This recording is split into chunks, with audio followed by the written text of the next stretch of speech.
Hello there guys, Eric Jana here for Forever Football DRFC, your Doncaster Rovers fan channel, and welcome to an episode of DRFC Daily Reports, bringing you the latest news on Doncaster Rovers Football Club, the latest speculation as well, if there's any rumours floating about the world of football.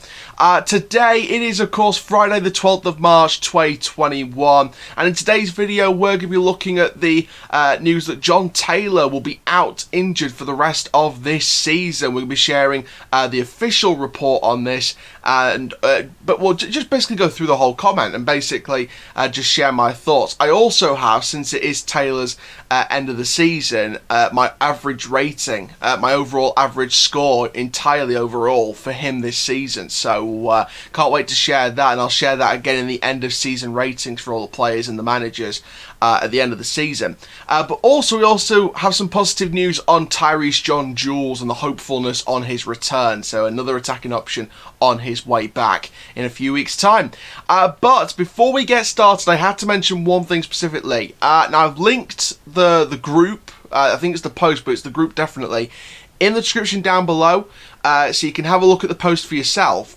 However, I wanted to give a special promotion to something that someone's doing. So basically, I want to give a massive shout out to goalkeeper Lewis Jones, who is donating his gloves, his goalkeeping gloves, signed by the way, signed goalkeeping gloves, as part of a football scratch card to raise money for the Adam Stansfield Foundation. Of course, Adam Stansfield, the former Exeter and Yeovil player that unfortunately died around a decade ago now.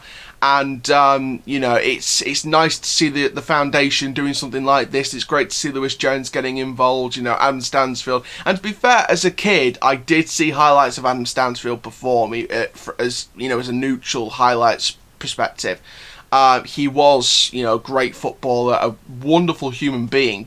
He's better than just a good footballer, a great footballer. He's a wonderful human being. He's an Exeter and Yeovil legend.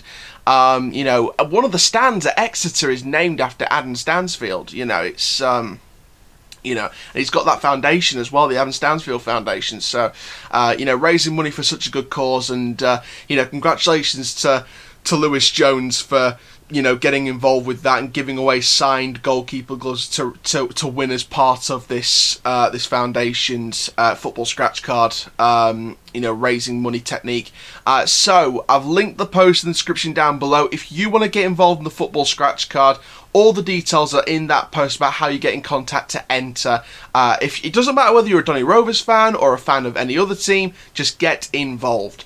But let's get on with today's news after that positive start, and the positivity just keeps on coming later in the show. But we have to move on to a bit of a negative in terms of the team itself, and that is that Jon Taylor will be out for the rest of this season, unfortunately.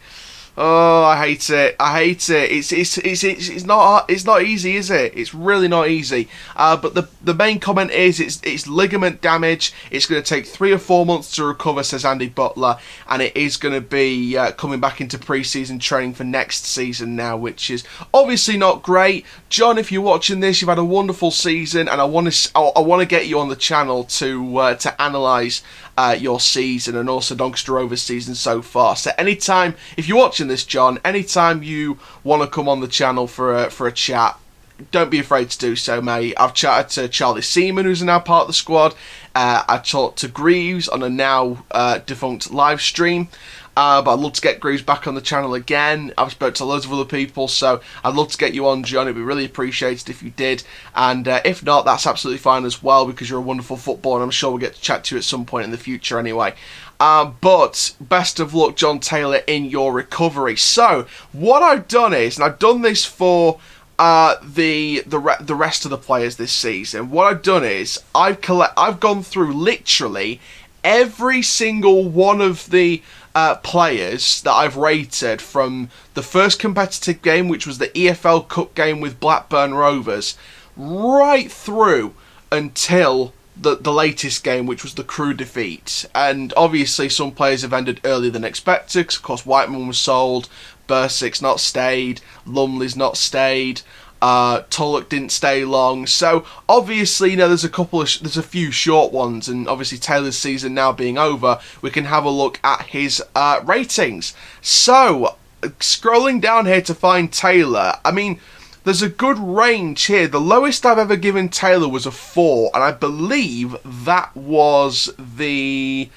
I think that was it was either the Accrington match or the Sunderland match. I can't remember specifically. You guys remember the Sunderland reaction? That was the one where I completely lost it after that car horn.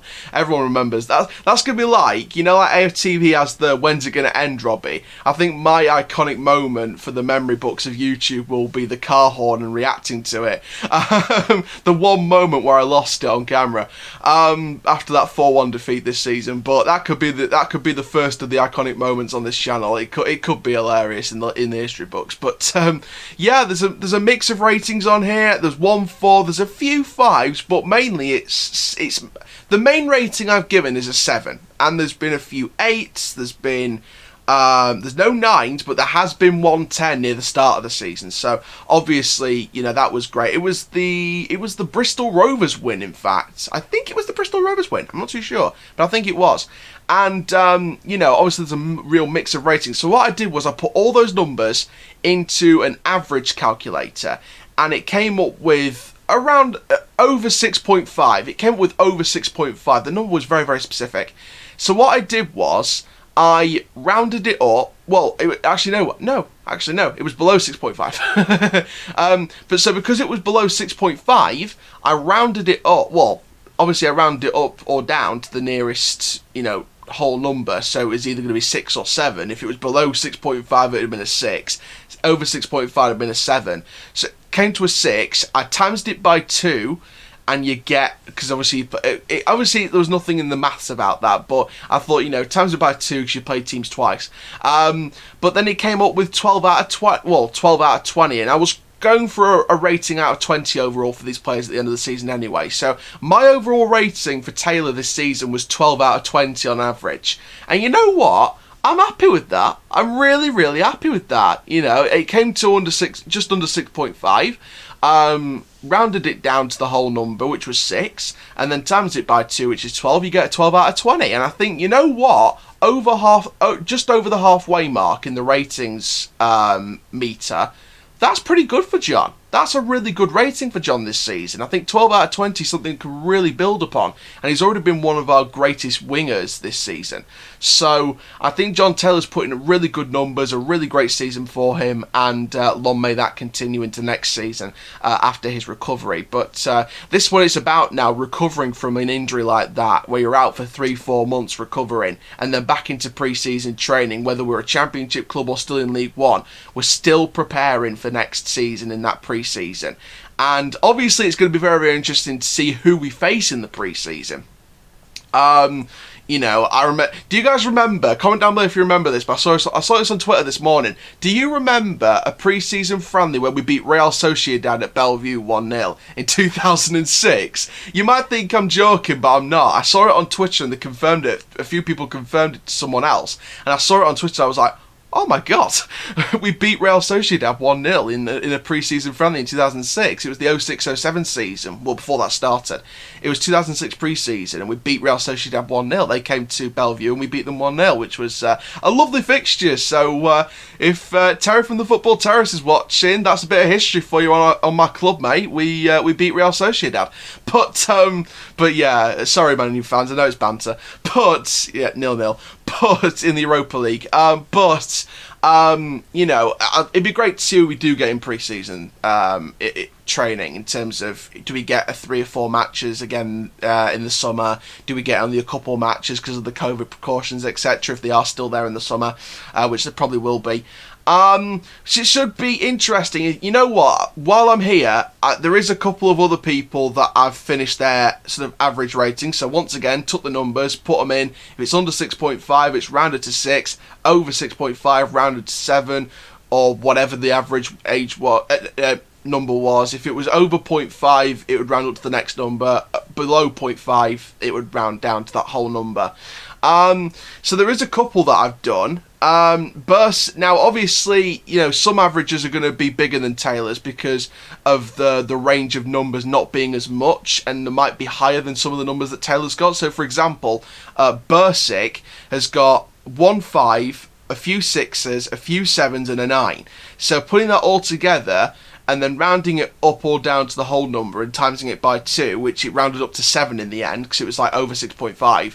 Times it by 2, you got 14. So Bursic overall got a 14 out of 20, which for a short spell was pretty good for Bursic. Really, really good for Bursic. And, he hasn't had the best performances sometimes, and that's why we're giving him 5s and 6s. But the few 7s and the 9s have really helped that cause there. So very interesting there.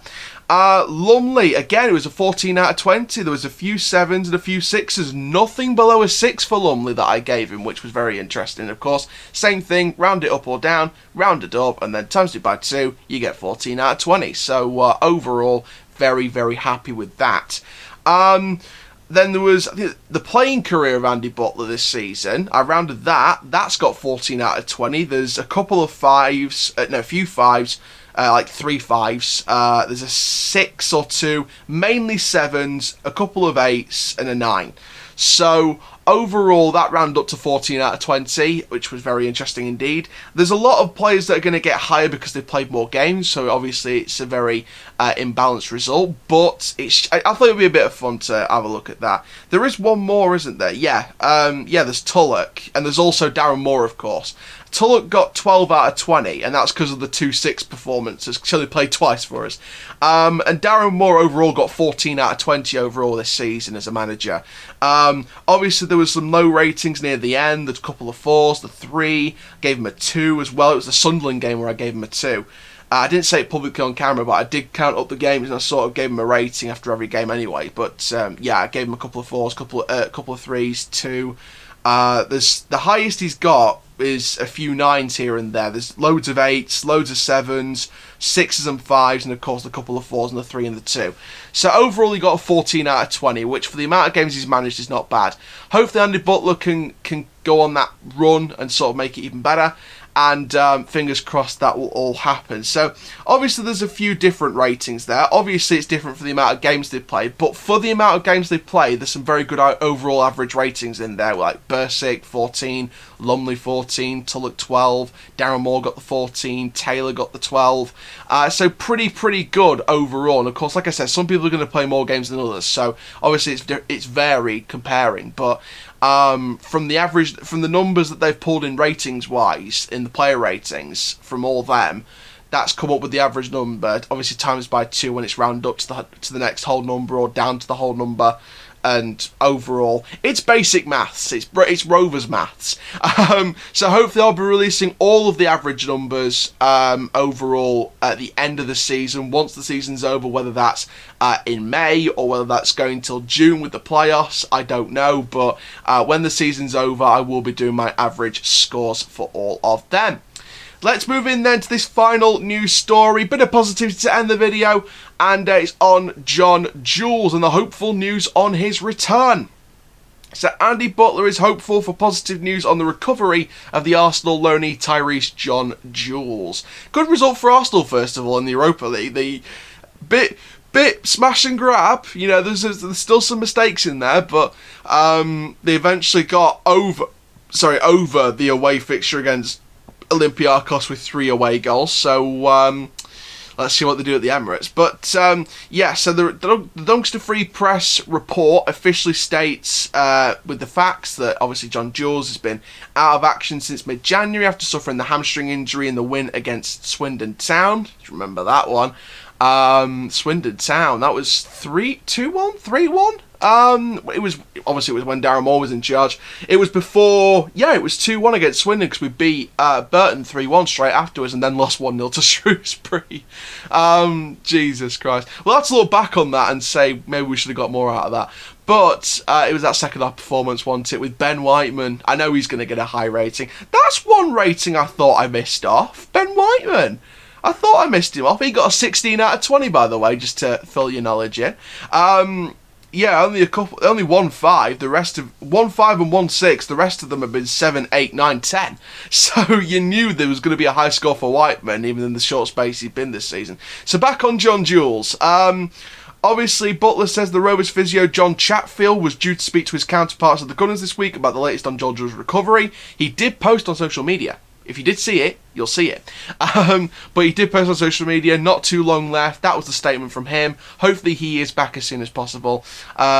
He said he's put on social media, he's doing well, so fingers crossed he can come back because he's an important player for us. So it's very, very clear from that statement that Butler will want to use John-Jules in this squad with the time we've got left with him. Whether he comes on a permanent deal, we don't know or not. It depends if Stan Kroenke wants to let us have John-Jules on a permanent deal or not. We will have to see. I'll have to check the Arsenal out of contract list. Obviously the Brighton one and all the loanees ones, just to see who's out of contract. And if anyone knows before me, comment down below.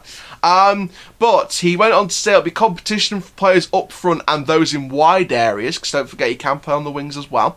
It's added competition, which is what we want for the squad. Of course, the striker scored 3 goals in 14 appearances for Rovers prior to that injury. So hopefully, fingers crossed, it will be only 3 or 4 weeks, maybe 5 weeks maximum before he comes back, which is going to be good, fingers crossed. So stay tuned for more positive news, fingers crossed, on the return of Tyreece John-Jules. But for now, guys, thank you very, very much for watching this daily report. Please like, comment, subscribe, click the notification bell so you never miss a YouTube video. Check in the description down below for that link to get involved with the football scratch card to win a pair of signed goalkeeper gloves from the Rovers goalkeeper Lewis Jones. It's in order to raise money for the Adam Stansfield Foundation. So please go and check it out. I've also left a link in the description down below to any social medias or the website for the Adam Stansfield Foundation. So if you want to donate them yourself, if you don't want to get involved in the scratch card thing, that's fine if you don't want to.